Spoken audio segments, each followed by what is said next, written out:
সংস্কৃতি উপদেষ্টা মোস্তফা সরোয়ার ফারুকী বলেছেন, বৈষম্য বিরোধী ছাত্র জনতার ২৪-এর বিপ্লবের মধ্য দিয়ে মুক্তিযুদ্ধের চেতনা পুনরুজ্জীবিত হয়েছে।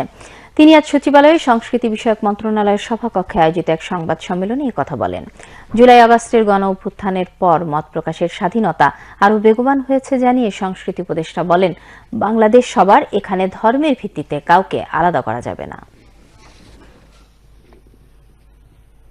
আপনারা সবাই জানেন যে আমাদের দেশটা কিন্তু দুই ভাগ হয়ে গেছিল এবং এটা করানো হয়েছিল যে আমাদের ফিলসফির জায়গাটাতে একটা পরিবর্তন এসছে। প্রথম কথা হচ্ছে যে এই বাংলাদেশটা আসলে সবার, এখানে ধর্মের ভিত্তিতে কাউকে আলাদা করা যাবে না।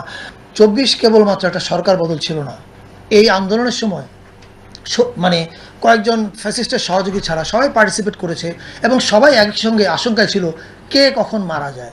ফলে এটা একটা বড় বিপ্লব। এবং এই বিপ্লবটা কেন হয়েছে? কারণ স্বাধীনতার আসল চেতনাটা বাস্তবায়িত হয় নাই। চেতনা ছিল যে আমি আমার দেশ আমার মতো গড়ব এবং দেশটার মালিক সবাই হবে।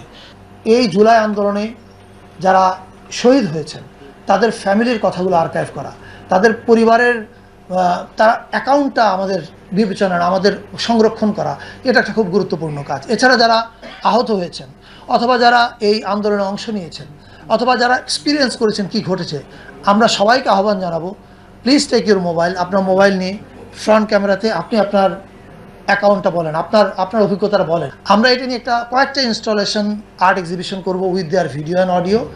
পাশাপাশি আমরা এটা আর্কাইভ করব। এ সময় বাংলাদেশ শিল্পকলা একাডেমির মহাপরিচালক ডক্টর সৈয়দ জামিল আহমেদ, বাংলা একাডেমির মহাপরিচালক অধ্যাপক ডক্টর মোহাম্মদ আজম, কবি নজরুল ইনস্টিটিউটের নির্বাহী পরিচালক মোহাম্মদ লতিফুল ইসলাম শিবলি, মন্ত্রণালয়ের ঊর্ধ্বতন কর্মকর্তাগণ উপস্থিত ছিলেন।